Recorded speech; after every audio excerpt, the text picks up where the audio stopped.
I'm Ruben Vail, Sinister, Dr. Sin. My music is, it's theatrical. It's a little bit like a cartoon. It's an exaggeration, like a parody of reality and truths. And it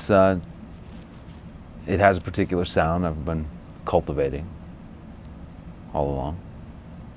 Every word of a song is deliberate. There's specific things that I'm chipping away at. I'm trying to take my audience into a new kind of worldview.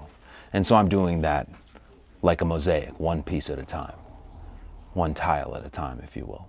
But it's all adding up to something that stems from the same place. It's a missing picture that I think the world needs.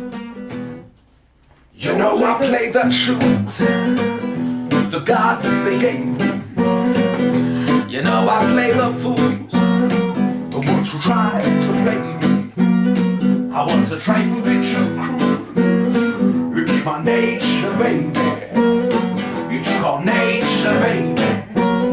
I'm a nature, baby.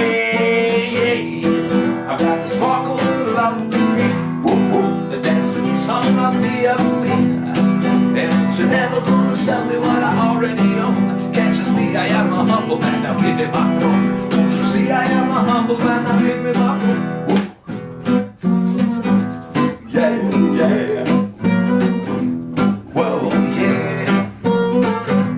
Whoa, yeah. What I'm trying to address is how the world came to be the way that it is. All the things that all the problems that perplex society, to me, stem from a singular place.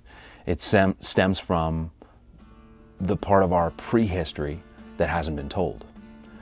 And so I point a lot to that. And it has to do with our ways of life. It's not just the human way of life. There's all kinds of ways that people have lived in the history of humanity. What's missing is all those other stories. Our culture, and I say our culture generalizing both East and West, you know, they were born from a similar concept that, you know, the whole world belongs to humanity, that it's all for us to use, but it's bringing us to calamity. You want to hear dry with the reverb? Give me some verb on it, man. I mean, the reverb helps me immensely because whenever I'm singing in real life, I'm singing to like the space and yeah. Edgar Hernandez is helping me produce the album. He's an awesome engineer, great musician himself. And, you know, he's really in step with my vision for what I want this album to be all about. He's great. We've been working together for like 4 months and we've accomplished quite a bit in that short amount of time. So it's a good relationship because I'm always throwing at him weird oddball things that I want to do, effects that I want, or particular sounds that I want that there's not like a formulaic answer for. And so he's good at helping invent one. Alright, Bondo. I just had oh, we're just gonna get it in the closet, but I'm just gonna leave the door open. Yeah, that's fine. To sound check and shit. That makes sense. Mm-hmm. Otherwise, well then we'll just get the film part and excuse me for the warm up. I know it's big. Get it in there.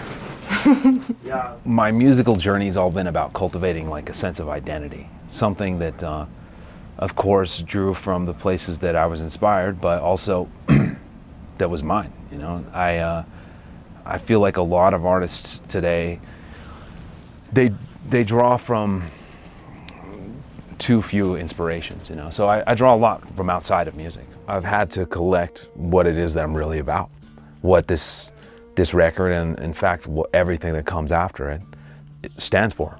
And so that's something, I mean, I put my whole life into it, but it's come into very sharp focus within the last, you know, 6 months or so. It's sort of like my call to action. Ultimately, I want my listeners to be everyone. I'm not trying to narrow it down and estrange myself from anybody.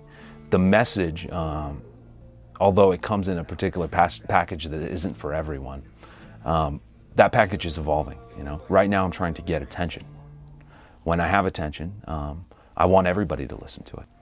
I want to challenge my audience with a different perspective. And namely the perspective that the entire world doesn't belong to them and humanity in general. And yeah, I just want to challenge convention. I want to break the status quo, little by little, with art, with inspiration first, and then watch the ramifications.